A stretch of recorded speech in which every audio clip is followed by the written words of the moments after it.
How Disney lost dough thanks to a woke CEO. In a newly released video from January 2021, then Disney chair Bob Iger insinuated how the January 6th riots spurred Disney into taking a stand politically. About issues that aren't political at all, like the issues that we're talking about today. Because we believe in doing so, maybe it looks like we're taking a stand. Well, in that reality, we should be taking a stand. Just commenting about what happened in Washington last week, that's not political on our part at all. We know that what we saw was fundamentally wrong and that it was rooted in hatred and disrespect and contempt and intolerance. Thank you, Heavenly Father, for giving the inspiration needed to these police officers to allow us in this building. And we should feel free as a company to comment about that without retribution. There you have it, straight from Iger himself. Disney was going to start taking a stand because of Jan 6th.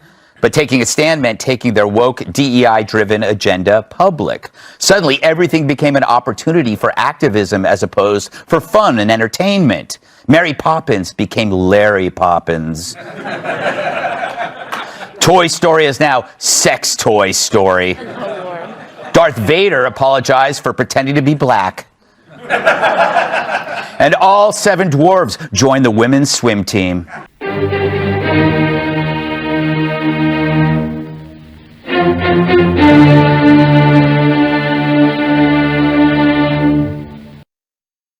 Well, hello again, kiddies. It's your friendly neighborhood watchman. And today we're going to be talking about billionaire investor Nelson Peltz, who's still trying to get a seat on Disney Company's board. And he had made the news again when he criticized Marvel's woke policy. And of course, Disney and Iger just jumped all over it, trying to imply what a bad guy he is for speaking his thoughts and sharing his opinions by twisting his meaning, and of course, his being a racist and a misogynist for making his thoughts known on the MCU. But the damnable thing is, the Marvel films were at their peak years ago, before it got swaddled up in Disney's mandated woke agenda. Their DEI, Bob Iger-backed woke narratives, trying to indoctrinate the viewers, especially the youngsters. And if you dare criticize them, you'll be labeled with all the isms and phobes they can think of. But without further ado, let's jump into this article from the Daily Mail with the byline by Alice Wright with the heading, Nelson Peltz slams Disney for, quote, all-woman and all-black Marvel cast, sparking furious letter from studio warning of the, quote, damage this bully would do if he were allowed on the board, end quote. Funny, huh? Because they were well-versed in bullying people that did not want to toe their leftist woke company line. Just ask Gina Carano. Activist investor Nelson Peltz has slammed Disney for its all-woman and all-black cast as he seeks a seat on a company board. Peltz, a Trump supporter and longtime critic of Disney's move towards woke messaging, is currently waging his second proxy battle for greater control of the entertainment giant. Quote, people go to watch a movie or a show to be entertained.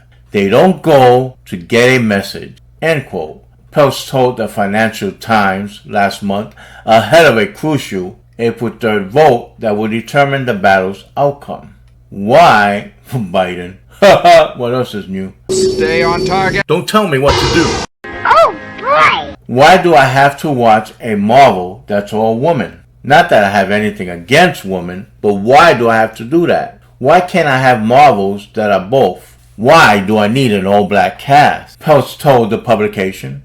In response to the interview, Disney's board sent a letter to shareholders defending their creative output and outlined resistance to Peltz seeking a seat on its board. I don't see a guy in there referencing his comments made to Financial Times that there is no sense in being a billionaire if you're not a bully. The letter read, imagine the damage Peltz would do to Disney's boardroom with these perspectives. You're kidding me, right? What damage has Bob Iger Kathleen Kennedy, etc. have done to tarnish the Disney legacy. Let's not get it twisted. We know like Black Panther, especially when it's taking place in its fictional country of Wakanda, naturally should be a large cast of black actors, just like if a film being done about Vikings in Scandinavia should be all white. I'm not arguing that point, that's common sense. What people like me have a problem with is force. There's forced nonsense, this DEI, where everyone has to be represented. Don't hurt anyone's feelings. Don't offend anyone. Why isn't there black samurais and shogun? That kind of nonsense. It just gets ridiculous. It's okay to be historically factual. White Vikings, Asian Japanese samurai, black Zulus, etc., etc. But I digress. The letter also argued that Peltz brings no additive skills to the board, as he does not understand the business. Yeah, you gotta be a genius to understand Hollywood. Peltz, including his silent partner, Ike Perlmutter, would harm Disney and jeopardize our strategic transformation. The letter added, will harm Disney. They're doing that all on themselves. Bob. Hey, Bob, if you're in the audience.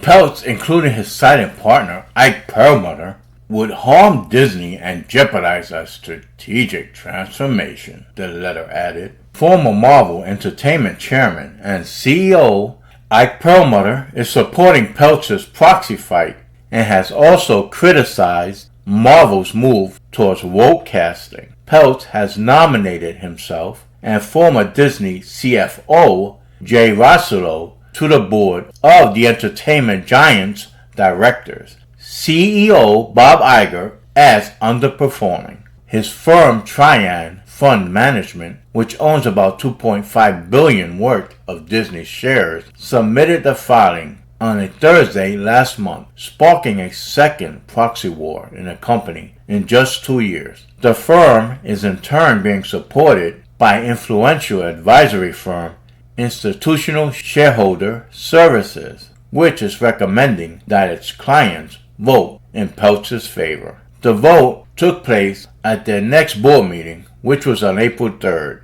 And spoiler alert, Peltz was unable to get on the board yet again, which is a shock to no one, as Bob Iger would rather die first before that ever happened. Current CEO Bob Iger has received support from former CEO Michael Eisner and the grandchildren of Walt Disney and Roy Disney, which I mentioned in a prior video of mine. Earlier this month, Disney released a 3-minute takedown video of Peltz. The political style video said Peltz has a long history of attacking companies to the ultimate detriment of shareholders, and said it will be disruptive and value destructive to include him and crony Jay Russell. Disney could suffer the same fate as other great companies that Peltz has previously infiltrated, such as GE and DuPont. Nelson Peltz has a long history of attacking companies to the ultimate detriment of shareholder values. The narrator claims, this is rich coming from Disney, saying how he's going to hurt their brand while they've destroyed theirs over the last decade. The video states that Peltz's quest for a board seat seems more about vanity than a belief in Disney. He don't believe in woke Disney dumbasses. Neither do the majority of the people in this country. The clip also called Disney Perlmutter a disgruntled former employee with a personal grudge against Iger. Trian's Thursday filing did not reveal which directors Peltz and Russell want to replace, as reported by The Hollywood Reporter. The names will come at a later date. In the filing, Trian repeated its concern over Disney's less than stellar stock performance and said it plans to align management pay with performance, and called out Iger's $30 million pay package last year while stock continued to underperform. Rich crooks get richer. Speak of the devil. The firm also said it will push Disney to target and achieve Netflix-like margins of 15 to 20% by FY 2027 for its streaming service, and finally complete a successful CEO succession. Moreover, Trian intends to conduct a board-led review of creative processes and structure to restore leadership accountability at the company and create a clear path for ESPN and the theme park. Peltz's first proxy war last January called on Disney to restore the magic amid criticism the media conglomerate had become too political, which he was right about. He withdrew from the initial fight after Iger unveiled a cost-cutting plan involving 7,000 layoffs and restructuring to save around $5.5 billion. However, Disney shares plummeting by 2.5% over the last year has prompted the activist investor to renew his bid for power. Trian Investment Fund holds about 33 million shares, making it one of the largest investors out of Disney's 1.8 billion shares. Meanwhile, Iger is said to be overwhelmed and exhausted after extending his contract for 3 more years while battling dropping share prices and challenges to his crappy woke leadership. In September, Iger revealed the company will quiet the noise around cultural issues because it has shown to be bad for business. Duh. You think? The company has been stuck in a legal battle with Florida government and Ron DeSantis after former CEO Bob Chapek criticized the erroneous and disingenuously named Don't Say Gay bill. Don't say gay. It's really Save the Kids bill.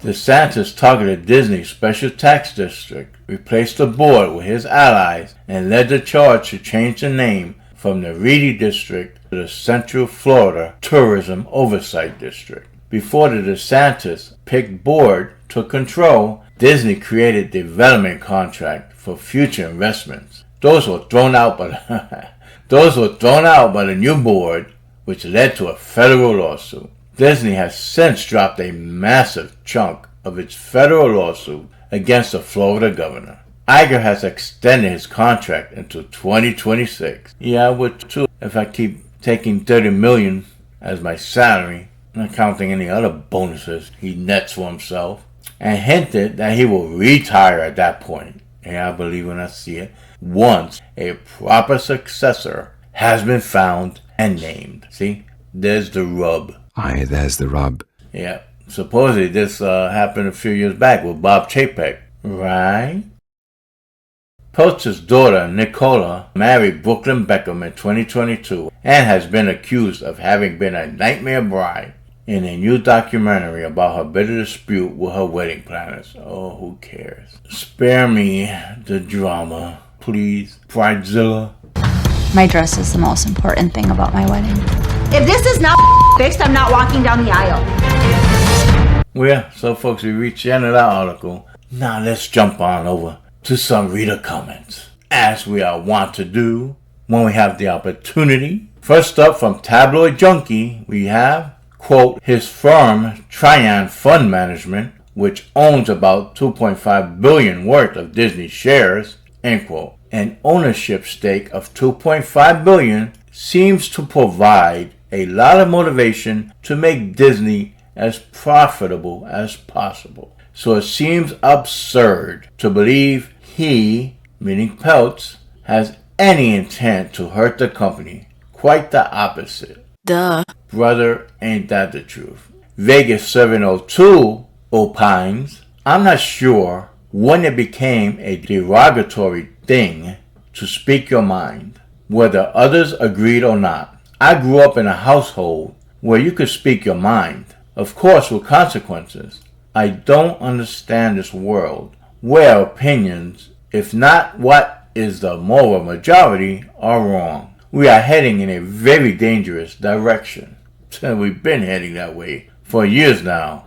Teddy Joe replies, we are not heading. The ship has sailed. Exactly what I'm talking about. From Chess 1212 we have, I'm surprised more investors haven't already taken action. Surely they also consume the content that comes out of Disney and found it distasteful.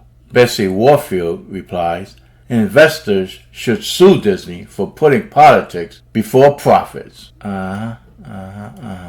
Next up from Max630 we have Disney World is too expensive for many young families. And then Disney's promotion of political movements cuts their potential customer base in half. You are my favorite evil queen.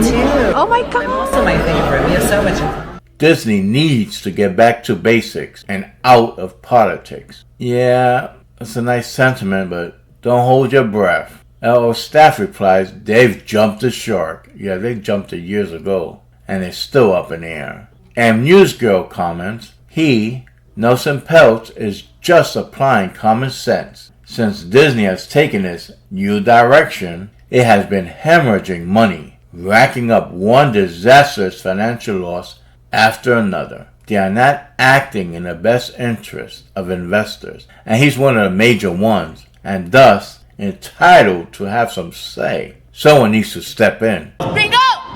Woo! Exactly. Saratilla writes, quote, jeopardize a strategic transformation, end quote. Really? Seems they did that a while back. Exactly what I was saying. The blinders. It's unbelievable. The hypocrisy. Every single movie has a woke narrative, and it feels forced and ruins the movies. Disney is supposed to be centered around kids. They shouldn't use their movies to influence a young audience. That's a parent's job. They chose what and when to expose their children to ideas, whatever their beliefs or lifestyles. Cartoons used to be carefree or have a little moral lesson. They didn't push agendas. Once they, meaning Disney, went woke, a yearly vacation to Disney is just a memory. Our families have chosen other places. Peltz is the voice of sanity at Disney. As a significant shareholder, he has a right and obligation to be on the board, fire those opposing him, and return the firm to producing family entertainment. If only. And last but not least, from Marshall Teller we have, woke is a losing idea. From its inception, look at the damage it has done to those companies whose emotions superseded their intellectual instincts. So folks, we come to the end of this video. If you agree with the sentiments in this article and or the opinions of the readers, then give this video a like and feel free to comment and subscribe if you haven't already, and hit that notification bell so that you'll be given a heads up whenever I'm about to drop another video. And as always, stay safe and I bid you peace.